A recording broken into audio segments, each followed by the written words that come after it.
колектив Кропільки.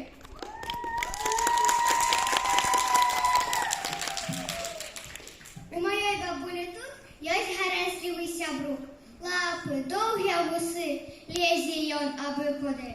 Скоса ложком поглядає, справно хвостиком виляє, лапкой мишку подбиває, песню звонкую співає. І у нас так само є веселая песенка про нашого котка Барусика. Зараз ми для вас заспіваємо.